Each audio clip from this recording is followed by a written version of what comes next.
নমস্কার বন্ধুরা, সবাই কেমন আছো? নতুন একটা রেসিপি নিয়ে চলে আসছি। দেখো, মাছগুলান আমি সুন্দর করে কাটা বেছে সিদ্ধ করে নিয়েছি, এই যে। আর বেসনটা আমি ভেজে নিয়েছি। এখন এটাই আমি ওই ভাজা বেসনটা দিয়ে দেব, আর সাথে যে যে মশলা লাগে সব কিছু অ্যাড করব। আর এটা যে খেতে দারুণ হয়েছিল বন্ধুরা, একবার বাসায় বানিয়ে খেও। দেখো, বেসনটা দিয়ে দিয়েছি, কর্নফ্লাওয়ার দিয়ে দিয়েছি, আর এখন আমি গুঁড়া মশলা আস্তে আস্তে অ্যাড করে দেব।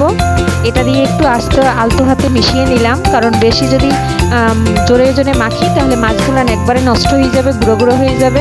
দিয়ে দিলাম অনেকটা পেঁয়াজ কুচি, দিয়ে দিলাম রসুন ও আদা বাটা, দিয়ে দিলাম কাঁচামরিচ বাটা, এখন দিয়ে দিলাম কিছুটা পেঁয়াজ বাটা। সব উপকরণ নিয়ে হলুদ বাটা, হলুদের গুঁড়ো দিয়ে দিছি পরিমাণ মতন। দিয়ে দেবো কিছুটা পরিমাণ মতন মরিচের গুঁড়া, কারণ তো আমি কাঁচামরিচ বাটা দিয়েছি, মরিচটা একটু কমেই দেবো। দিয়ে দিয়েছি ধনিয়া ও জিরার গুঁড়া, দিয়ে দিলাম স্বাদ মতো লবণ, দিয়ে দিলাম একটু লেবুর রস। এতে খেতে ফ্লেভারটা অনেক সুন্দর আসবে আর খেতেও দারুণ হবে। এখন দিয়ে দিলাম কিছুটা ধনিয়া পাতা কুচি। এখন আমি আস্তে আস্তে করে মেখে নেব, কারণ এটা বেশি জোরে মাখা যাবে না, তাহলে সুন্দর হবে না। এখন দিয়ে দেবো একটা ডিম বার্নিং হওয়ার জন্য। ডিমটা দিয়ে আলতো হাতে সুন্দর করে মেখে নেব। আর বন্ধুরা, একবার হলেও এভাবে বাসায় বানিয়ে খাবে। আর যদি পাপড়ি কিচেনের ভিডিও তোমাদের ভালো লাগে তাহলে একটা লাইক কমেন্ট শেয়ার দিতে ভুলবে না।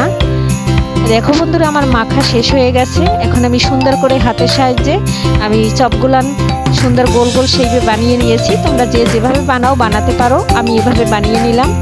এই যে দেখো, আমার সম্পূর্ণ বানানো হয়ে গেছে। এখন আমি চলে যাব চুলায় ভাজার জন্য। দিয়ে দিচ্ছি ফ্রাই প্যানে অনেকটা তেল দিয়ে আমি এই যে দেখো এক একটা চপ দিয়ে দিয়েছি। আর এটা কিন্তু সিদ্ধ করা আর বেসনটাও ভাজা, এটা কিন্তু আমার অল্প সময় লাগবে। উল্টে পাল্টে সুন্দর করে ভেজে নেব। একবার হলে বন্ধুরা তোমরা বাসায় ট্রাই করবে আর এভাবে বানাবে আর খাবে। আর এটা ভাত, পোলাও, বিরিয়ানি সবটার সাথে খেতে পারবা। এটা বিকালে নাস্তার সাথেও খেতে পারবা, স্কুলে বাচ্চাদের টিফিনেও দিয়ে দেওয়া যাবে। আর এই দেখো বন্ধুরা, আমার এপাশ ওপাশ উল্টে সুন্দর করে ভাজা হয়ে গেছে।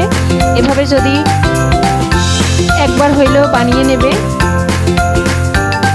দেখো বন্ধুরা, কালারটা কত সুন্দর আসছে। এই যে আমার হয়ে গেছে, এখন আমি তুলে নেব। আজকের ভিডিওটা আমি এখানেই শেষ করব। নতুন কোনো ভিডিও নিয়ে পরে দেখা হবে তোমাদের সাথে। এ পর্যন্ত তোমরা সবাই ভালো থাকবে, সুস্থ থাকবে। দেখো, এই যে তুলে নিয়েছি সবগুলান, আর এত সুন্দর হয়েছে আর খেতে তো দারুণ হয়েছে বন্ধুরা। আমার বাচ্চা তো পেয়ে একবারে খুশি। সবাইকে বাই বাই, টাটা।